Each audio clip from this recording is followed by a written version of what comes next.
Hi, thanks for joining us here at Artist Empowerment TV. We're here to bring you interviews with artists from around the globe so they can share with you some of their experience and some of their wisdom on how they live life and thrive as professional artists. So enjoy. I'm Brandon Barnes. I live in St. Louis, Missouri, in the U.S., and I do sculpture and drawing. Sculpture is primarily it's a lot of wire.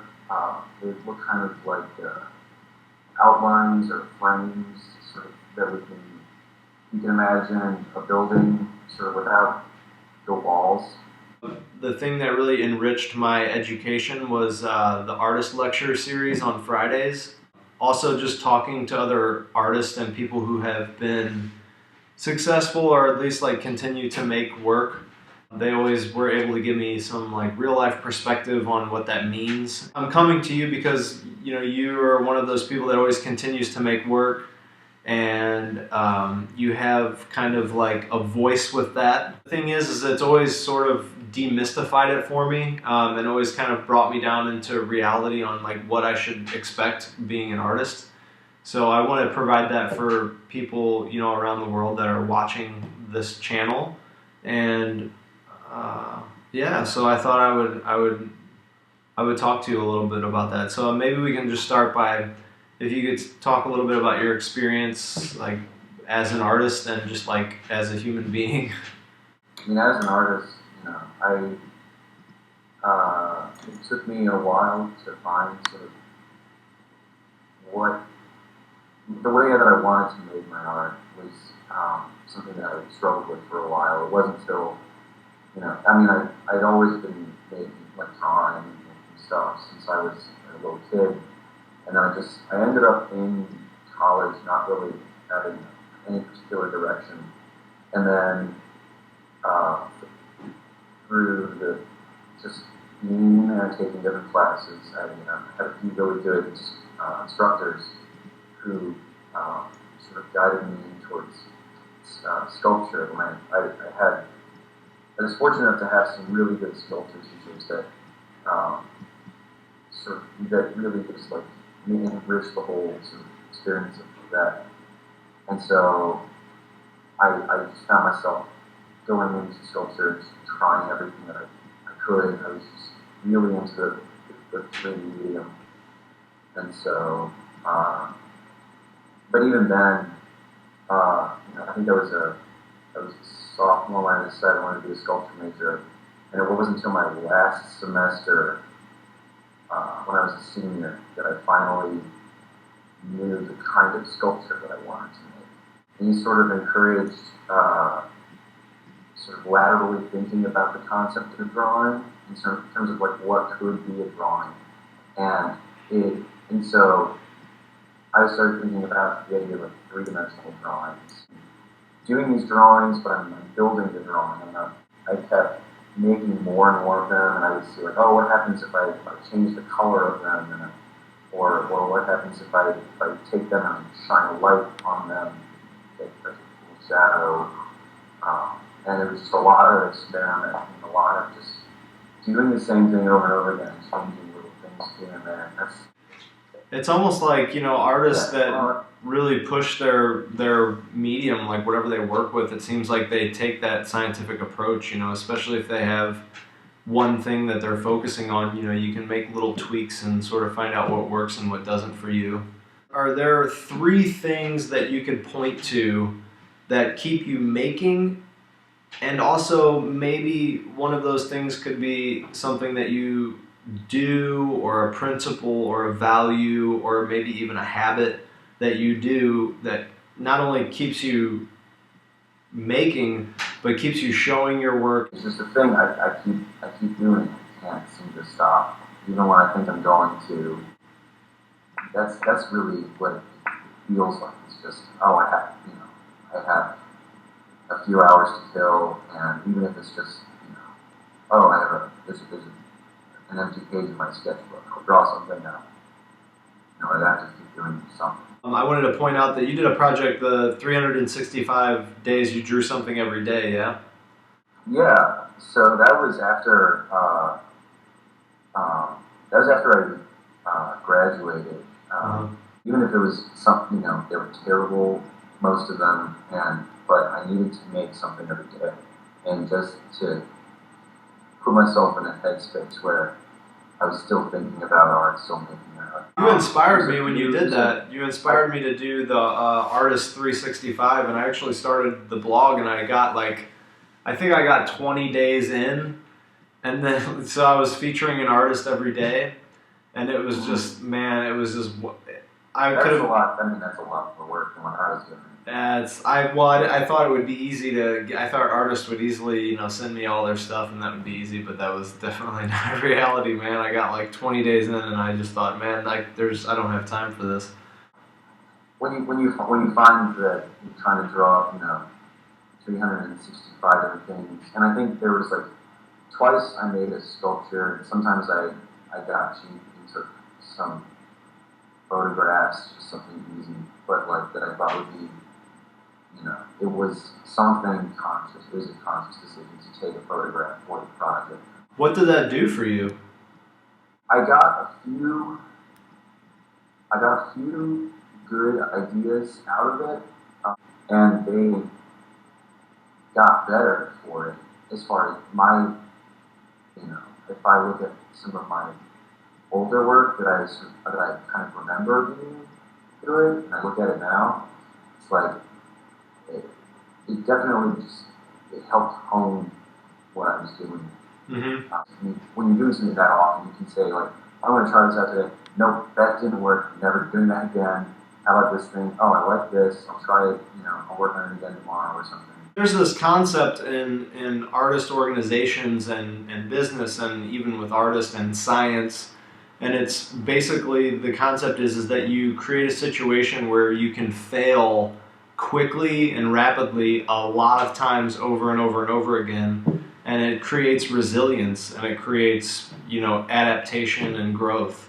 You have to fail a lot to start getting good at anything, and I did 365 things. I think there's maybe 8 that I like, mm-hmm. and the rest are just kind of, if I look through them, I'm like, oh, why did I think this was an okay thing in time? I would never accept this now. Yeah. So, but you have to do that.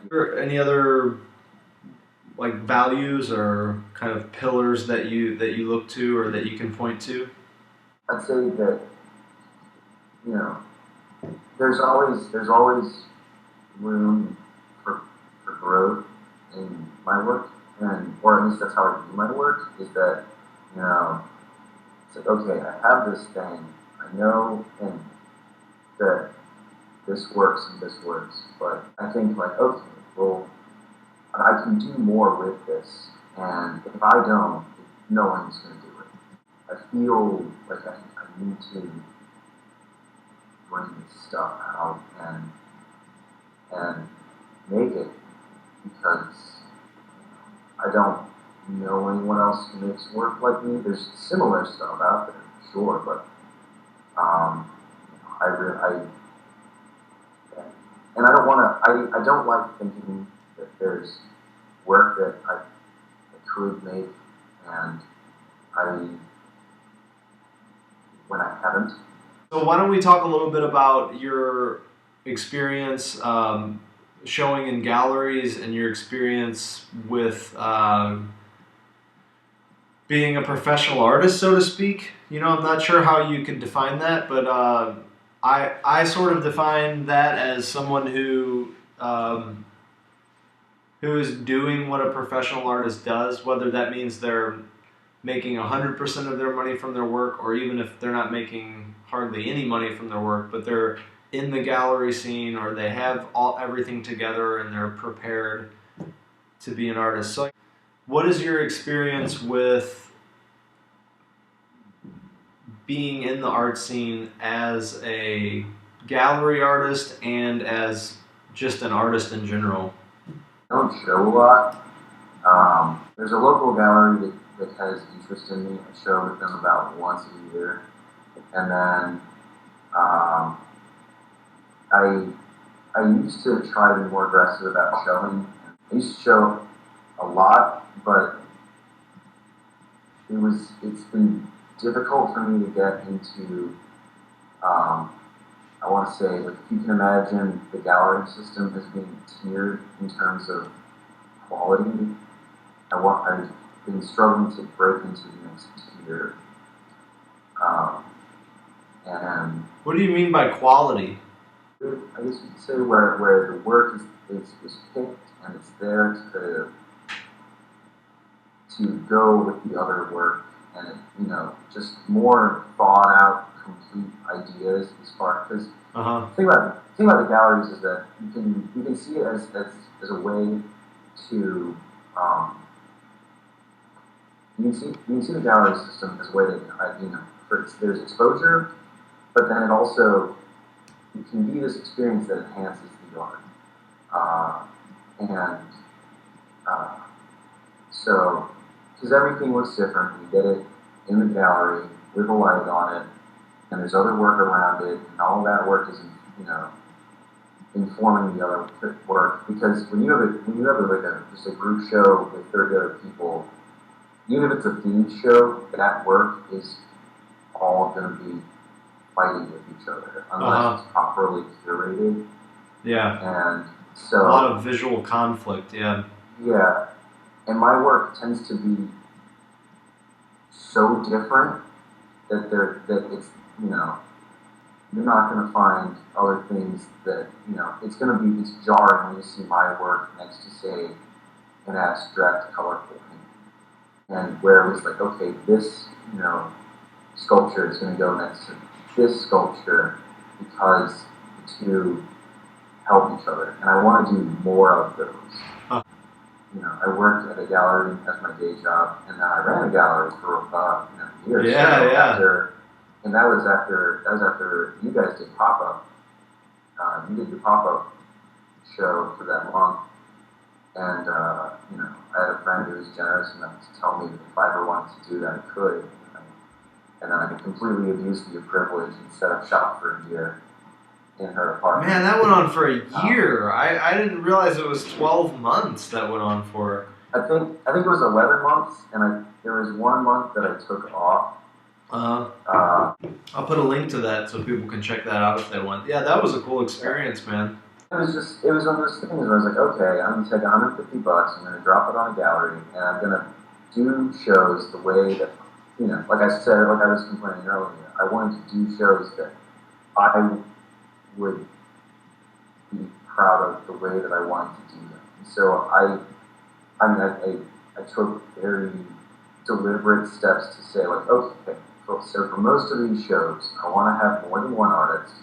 I want two artists' work to be different but complement each other. And ideally, I want to bring in people who are who maybe have overlapping friend groups or something, but that generally speaking, they're going to bring in different groups of people to see the work, so that it's not just it doesn't turn into 15 people who are friends not looking at the art and just hanging out.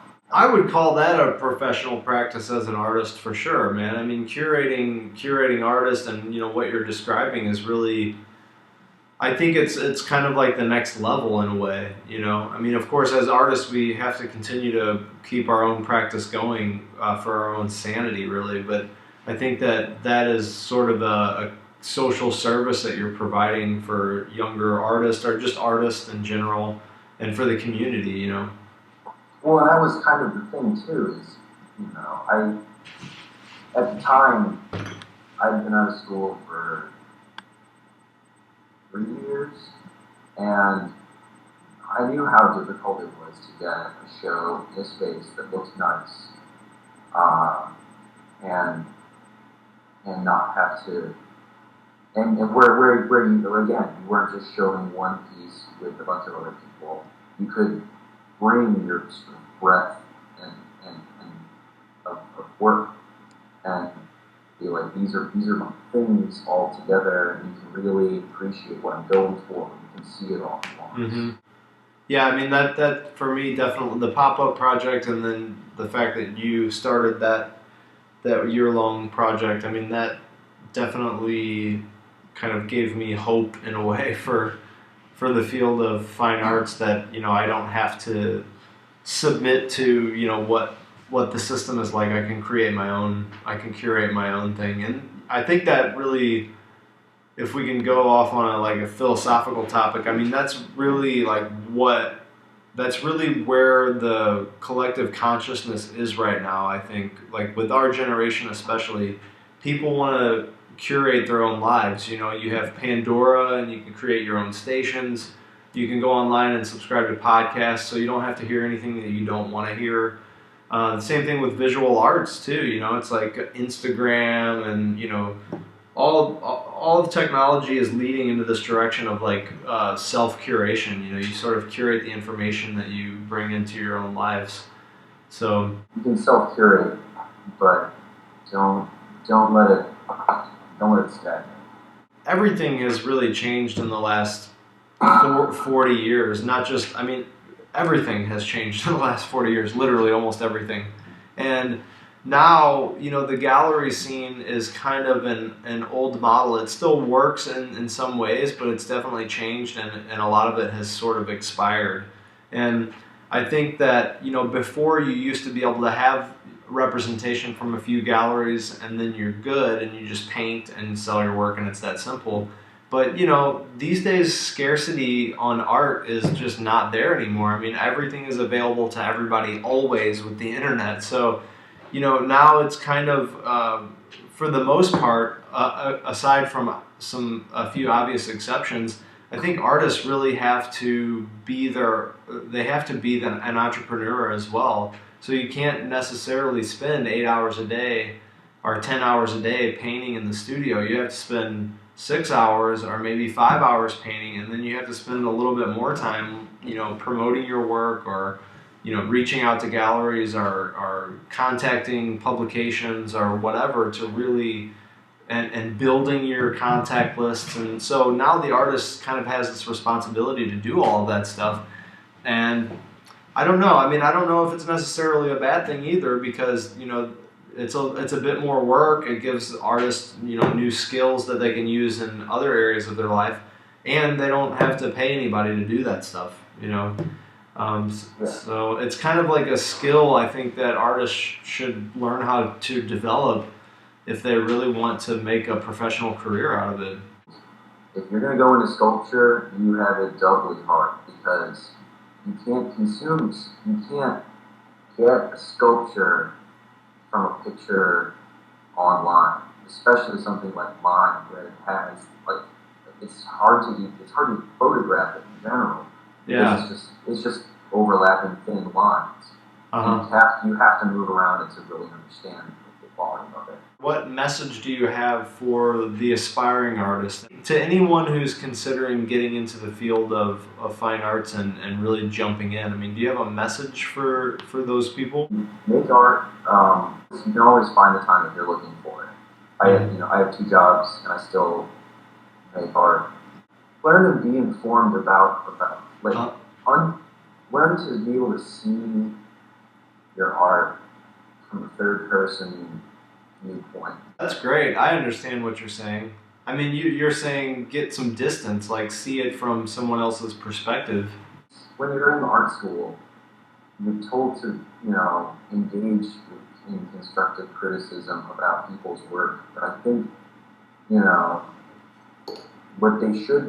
what they don't tell you is the other part of that is learning how to do constructive criticism during a critique in an art school setting, is that when you critique other people's work, you really need to learn to apply that to your own work.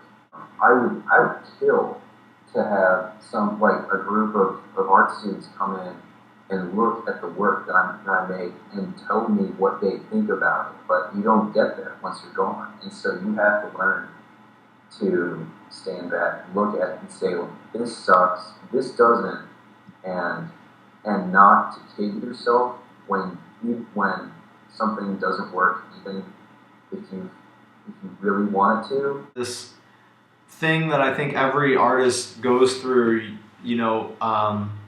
just by virtue of making something out of nothing, so to speak, a lot of times people that are close to you, they sort of pamper you or sort of pat you on the ass a little bit, and they say, "Oh, wow, that's really great," Or let's say that Yeah. you're within a group of artists, and there's 3 or 4 of them that are new, or they're just not as good, or whatever, and are not as experienced or developed, and people say, "Oh, yeah, you're definitely the best out of this group." That's important not to let that get to your head. I think that Michael Jordan is actually a good person to quote on this, and he says the reason he's the greatest basketball player that ever lived is because he competes against himself. He doesn't compete against anybody else. I mean, maybe that should be a question in the interviews, is like, how do you handle it when people either criticize your work or they praise your work? And I think it should be handled in the exact same way. When someone says, "You're really great, you're wonderful, I'm blown away by your work," you should say, "Well, thank you very much, I'm glad you like it."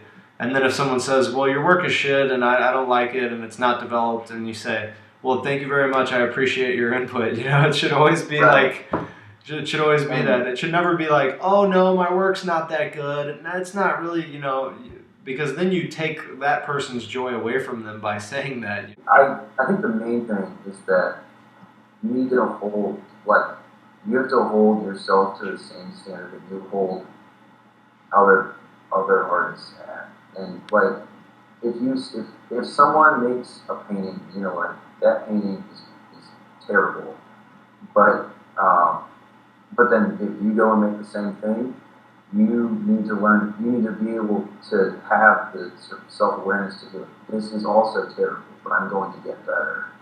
You get better by realizing the, not just what is good, but what is not good about what you do. They are equally important, almost more so that you know what isn't good. What message do you have for people who want to be a professional artist? Like, what should they expect going into the field of fine arts? An uphill battle. Okay.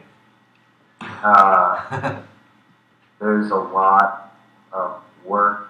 You have to really try. You have to want it no matter what else.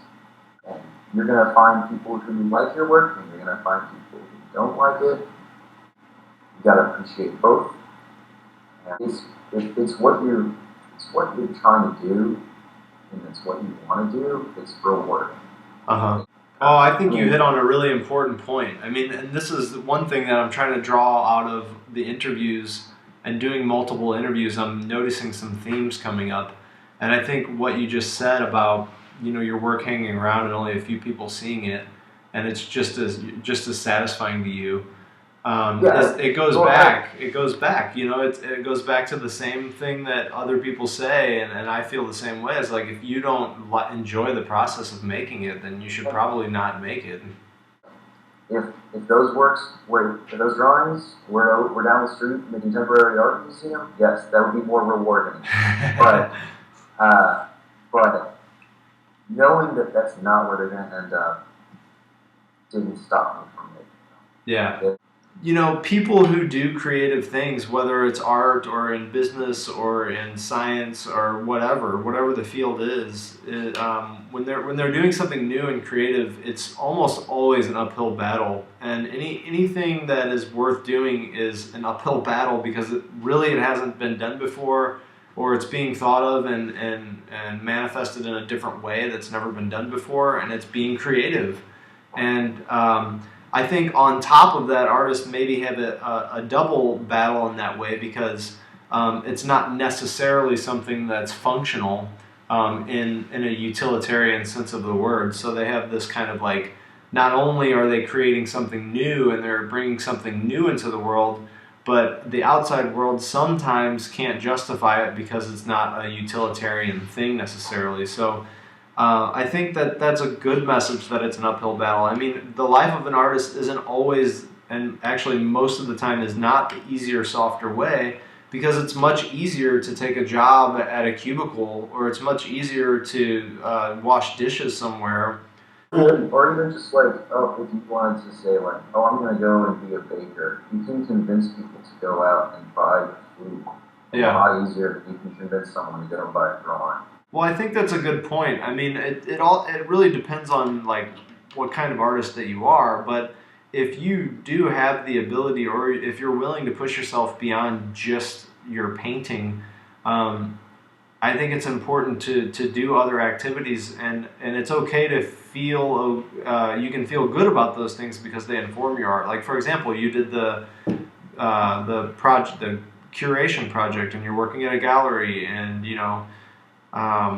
for me, I'm an artist, but I also have an art market, and I'm working with other artists and trying to help other artists. So, and actually, there was even one point in my career where I was working as a pedorthist. So I was making prosthetic toes and orthotics for people, handmade orthotics.